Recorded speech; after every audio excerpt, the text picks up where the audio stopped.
Awesome. Look at that. Oh my god. Hey guys, Mark and Sean here. Just pulled up at Paul's place up here in Toowoomba. Paul's got a magnificent Japanese garden that we're about to come out and meet Paul and show you what it's all about.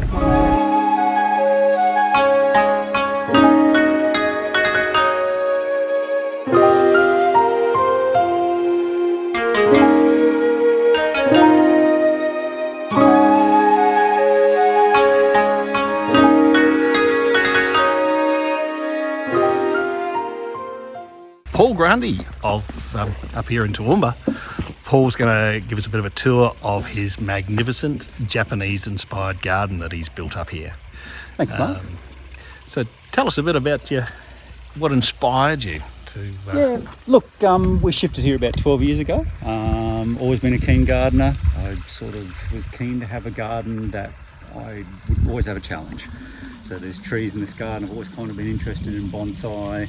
I was always worried about bonsai drying out and you put all that time and years into a tree and you might lose it. So sort of Japanese gardening interested me from the perspective that you could do that Milwaukee style of pruning and shaping with trees, but have the tree in the ground and effectively, work on a tree for 20, 30, 40 years. In Japan, they work on them for hundreds of years. So really it was about the challenge and just something interesting, and also I guess just something that's a little bit different. I suppose it's a real sort of generational thing when it comes to the trees over there in Japan, isn't it? It's sort of a father-son thing gets passed on down. And very much so. Yeah. I doubt that'll be the case here, but still, I guess, a point of interest for me anyway. Yeah. So anyway, we've brought you up some more goldfish after after you had a visiting cormorant. Cormorant, yes. Joys of being out of town in a rural setting. So you travel a lot with your work, so it does make it hard to sort of be around all the time, doesn't it? It does. So we've put a bit of mesh in the bottom to give the goldfish, I guess, an area of refuge. And the other thing I'll be experimenting with, and I've kind of only turned up today, is some of those scarecrow water sprinklers. Okay. Sort of daisy chain a few of them around the outside of the pond. Just because you can't be here all the time. And as I discovered, a cormorant within the space of a day can eat a lot of goldfish. Yeah, right. In this case, about 35 of them in about 24 hours. You rake the garden as well, I see? Yeah, just for us? So, it's the dry garden here in Japan is representative of water. So we've kind of tied it into that waterfall over at the back. Green mound of Buxus over there is a bit of an island. And sort of dry gardens in Japan are representation of water. Yeah. They're looking good. Looking very nice. So, while you've got a dry garden, what other sort of symbolic features that sort of work around the Japanese-inspired garden that you've sort of put in here? Yeah, well, the style of garden is a stroll garden, popular in Japan, I'm told, in the 1600s. So there's a path that takes you up around the garden, the idea being that whilst you get a good view here from the front, the path invites you to sort of wander off and it takes you in different directions for different perspectives of the garden. So that's probably a main feature sort of around the garden. Got a number of Japanese lanterns, just again to sort of reinforce that theme. We've got a bit of a pergola up the back. Again, not a traditional sort of pergola, but I guess my westernised version of something to walk your way to. And when you get up there, you can sort of turn around and see where you've come from, and the perspective of the garden from at that high point is quite different compared to down here. And I noticed the one trip we have done to Japan, and we got to see some gardens well after I started this garden, but every garden seemed to have a point where you'd make your way to and you could turn around and look back for where you'd come from, which I thought was interesting.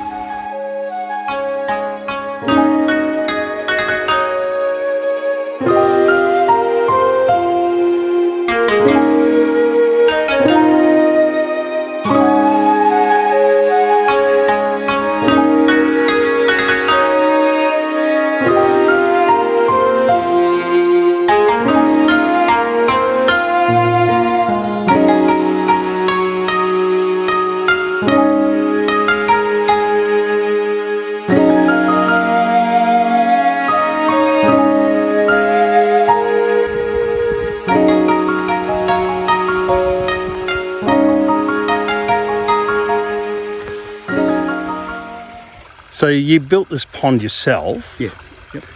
And so it was originally earthen bottom.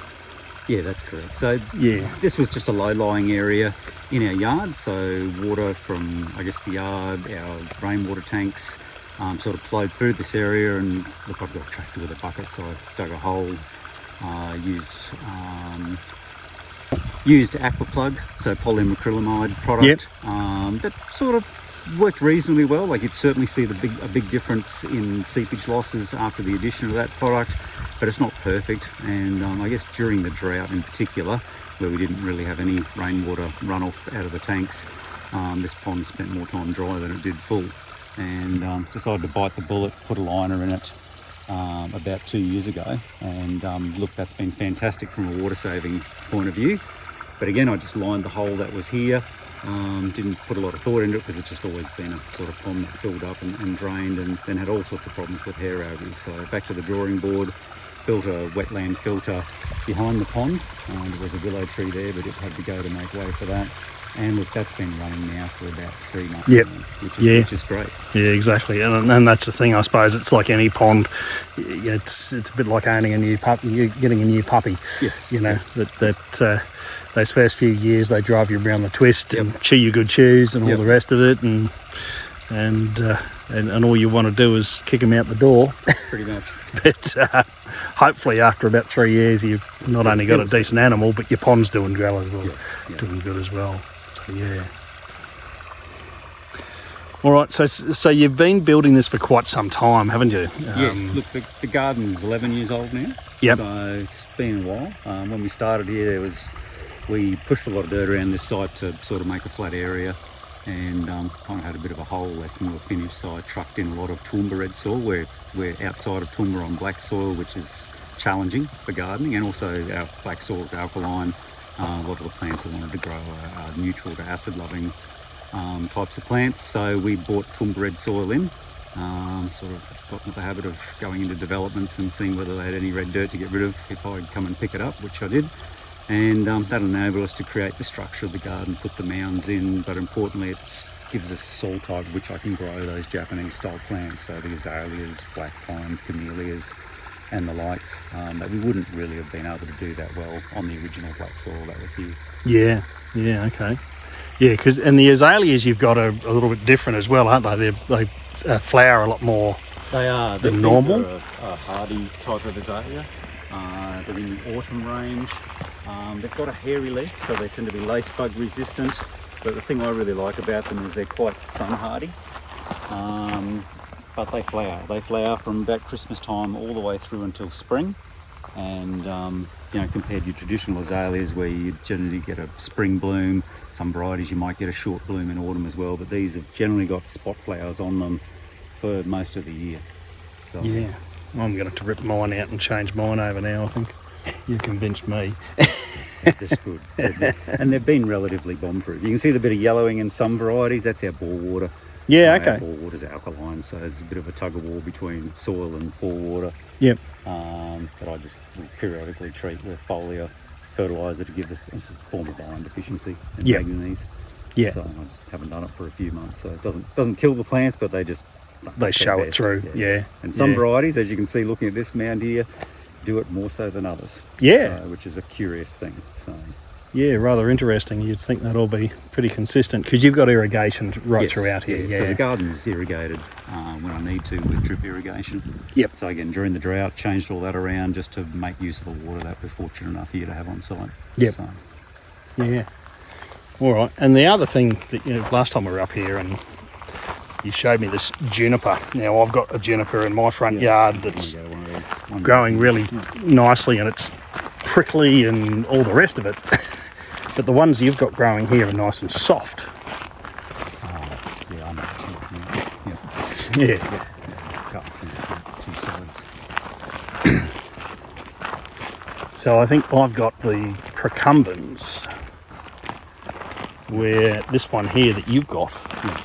So I've got a couple of different junipers in the garden I use as ground cover. This one here is prostata, and it's a little bit prickly, but it's not too bad. The softer one is this one here. This is luxurious. It's a type of shore juniper, but it's really soft. And the one juniper you won't find in my garden is the common form of shore juniper. It's got a much more active growth habit. It'll get sort of up around knee height if you let it, but it is horribly prickly. It's the sort of thing you brush up against it and you get all those little pins and needles marks in your arms. So Yeah, okay. yeah, certainly some juniper ground covers are much better than others. The pines that you can see here, they're a form of pencil pine, but they're one that's sort of got a messy growth habit, for want of a better description, rather than just being that traditional pencil pine shape. They're Hollywood junipers or kaizukas, and obviously I've trained and tortured that tree to give it the shape that it would have. Yep. And that tree's about 11 this one years here old? is about 10 and a half years old. Took Yeah, me okay. 12 months to find some of them. They're not an easy pine to come across. No, it's looking good though. Looking good. And this is another juniper here that you've got going on. That's an interesting shape that you've pruned in there. Yeah, so that is a deodar, so it's a type of cedrus, and that one is pendula. So normally that would sort of grow up a bit of a spike and then weep down, and I've just chosen to train this one in a bit of a spiral again, just a point of interest in the garden. Yeah. Just sort of taking advantage of that habit, but sort of forcing it against its will to do something a little bit different. Yeah, no, it looks good. Looks good. Well, this is it. I suppose it's, an Asian-inspired garden can be almost anything. And you it's want, not traditional, so I'm sure if someone from Japan came here, they'd probably shake their head at some of it, but it's my interpretation. And I guess, gardening, for me, it's kind of all about amusing yourself, really, and I sort of get a lot of enjoyment out of just sort of looking at different things and seeing what I can do with those plants. That's just a little bit different. So this was fairly flattish, really, wasn't it, when you first started? Bit of a hollow. Sort of cut in and out to push a pad out for the house. Yep. So, as it give you an idea, we brought in here about 1,600 cubic metres of dirt. Right. So quite a bit of soil came in here over a period of years. Yep. So whenever I could basically get hold of it, and it wasn't going to cost me too much apart from cartage. So is there anything in here that's your true one passion? Anything you're really enjoying more than anything else? Or look, for me, the trees have always been a focus. Yeah. Because they're a work in progress. So every now and again I make a boo-boo. When I prune them, you sort of take something off and then you wished you hadn't, and then you just leave it alone for a year or two and the tree grows a bit, and then you work with what's there, and often those trees end up better than you would have thought. So yep. There's no mistakes when it comes to pruning the trees. You just kind of look at it and feel your way along, and time sort of does the rest. And for me, look, the pond's a real focal point. I get a lot of enjoyment out of the pond. Really looking forward to having some fish back in there, and hopefully our cormorant control measures are a bit more successful.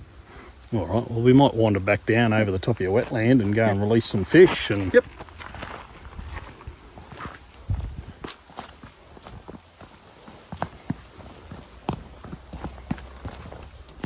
And you've even got the bamboo tunnel happening. Yeah. Yep.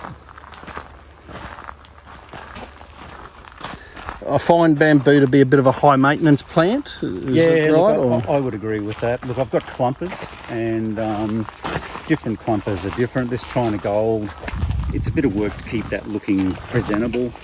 If I didn't trim the bottom up, it would leaf up to the base of the culms, so which, if you have a look over there, it's not overly attractive. So you'll sort of find a couple of times a year I'll thin that out, remove all the bottom foliage, and it looks great after that, but it's something that doesn't do it by itself. Some of the other varieties, like this one behind you, the White Ghost bamboo, tends to not have the leaf at the bottom, so it's a bit neater. But again, much bigger bamboo. Yeah. So it sort of just depends on what spot you've got and what you're prepared to do to maintain them. But one good thing about them is they don't tend to run away. And Okay. you can contain them to a spot. Yep. Quite right. easily. So. Yeah. But to have them looking nice and see those culms, for a lot of varieties, you've got to trim them up to reveal that. Yeah, okay. Yeah, right. No, it looks good. I wish my block was big enough to do something like this.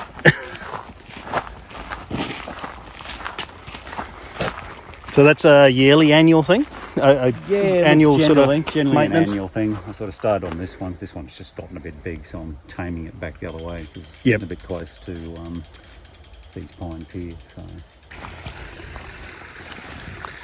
So the plants are growing in well. Yeah, no, they are Starting to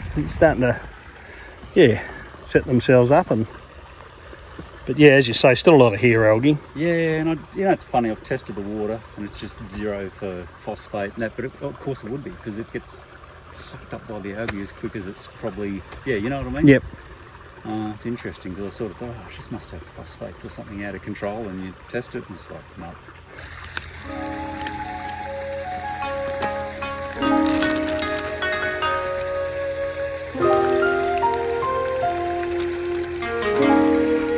Those guys should colour up a little bit more once they get in the sunlight more. They should slowly colour up more. Yeah, that was interesting. I'm really hoping he keeps his black for you. I really hope he does. So hopefully we can come back in due time and we can actually call him Kaya Suri. Yeah, being yellow with black. Some nice lemons.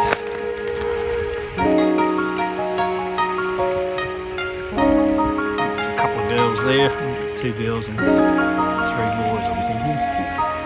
Just looking at them, I guess. And some shabunkins.